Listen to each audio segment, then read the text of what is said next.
Half minute నుంచి 1 minute పట్టే ఈ మీన్ గ్రూప్ డేటా క్వశ్చన్ అనేది మనము 5 to 10 సెకండ్స్ లోపల ఎలా సాల్వ్ చేయాలో చూద్దాం.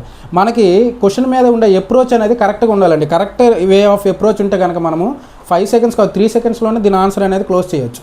ఒకసారి మీరు అబ్జర్వ్ చేసుకోండి, మనకి ఆప్షన్స్లో ప్రతి ఆప్షన్లో కూడా మనకి యూనిట్ డిజిట్ అనేది డిఫరెంట్గా ఉన్నది. సో డైరెక్ట్గా మనము యూనిట్ డిజిట్ కాన్సెప్ట్ మీద అటాక్ చేయొచ్చు.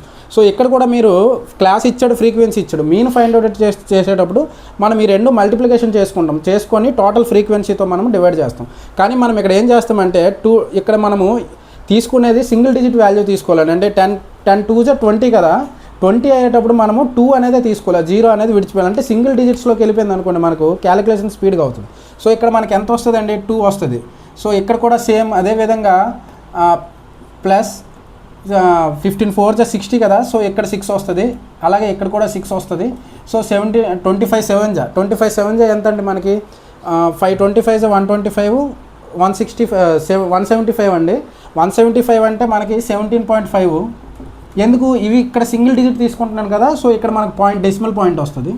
సో మనకి 6 ఇక్కడ ఇది 18 వస్తుంది, ప్లస్ ఇక్కడ ఇది మనకి 12 వస్తుంది, ప్లస్ 45 5 ఎంత అండి 225 అంటే మనకి 22.5 అండి. డెసిమల్ తీసుకోవాలి 22.5. సో ఇప్పుడు ఇవన్నీ మీరు ఒకసారి యాడ్ చేసుకోండి. యాడ్ చేసుకుంటే మనకు వాల్యూ ఎంత వస్తుందండి, 6 ఇక్కడ 17.25 ఇక్కడ 22.25 అంటే మనకి ఇది 18 + 22 అంటే మనకి 40 అండి. ఈ వాల్యూ 40 మనకు వస్తుంది. 40 + 12 ఈ వాల్యూ మనకి 30 ఉంటుంది. 70 + 12 82 + 2 84 అండి. సో మనకి సమ్ అనేది 84 వచ్చింది. మనకి ఫ్రీక్వెన్సీ ఒకసారి మీరు క్యాలిక్యులేట్ చేసుకోండి. 2 + 4 ఇవన్నీ ఒకసారి సమ్ చేయండి. 4 ఎక్కడ ఉంది, 4 3 3 6 అంటే ఇది 10 17 + 6 23 + 5 28 and 2 అంటే మనకి 30 వచ్చిందండి. సో ఫ్రీక్వెన్సీ ఇది టోటల్ ఫ్రీక్వెన్సీ వాల్యూ, ఇది టోటల్ మనకి ఇచ్చే క్లాస్ వాల్యూ అండి, క్లాస్ ఇంటూ ఫ్రీక్వెన్సీ. సో ఈ రెండు మనం డివైడ్ చేసుకుంటే కనుక మనకి 84 × 30. సో మీరు ఇక్కడ అబ్జర్వ్ చేయండి, మనం ఇక్కడ డైరెక్ట్గా 30 తీసుకోకూడదండి. ఎందుకంటే మనము ఇవన్నీ సింగిల్ డిజిట్లో తీసుకున్నాం కాబట్టి ఇక్కడ మనకి 3 అనేదే తీసుకోవాలి. సో 3 టేబుల్లో మనకి 4 రావాలంటే యూనిట్ డిజిట్లో ఖచ్చితంగా 3 × మనకి 8 అనేది ఉండాలి యూనిట్ డిజిట్లో. సో మనకి ఆన్సర్ ఏమవుతుంది, 8తో ఏదైతే ఉందో యూనిట్ డిజిట్ 8 ఏదైతే ఉందో అదే మనకి ఆన్సర్ అవుతుంది.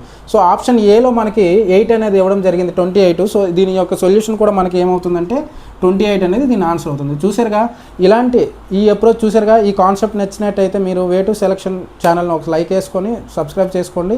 అలాగే మీ ఫ్రెండ్స్ ఎవరైతే ఉన్నారో వాళ్ళందరికీ షేర్ చేయండి. ఇదే టైప్లో ఉండే నెక్స్ట్ క్వశ్చన్ కూడా ఇంతే స్పీడ్తో ఇదే కాన్సెప్ట్ మీద మీరు సాల్వ్ చేసి ఆన్సర్ని కామెంట్ చేయండి. Thank you.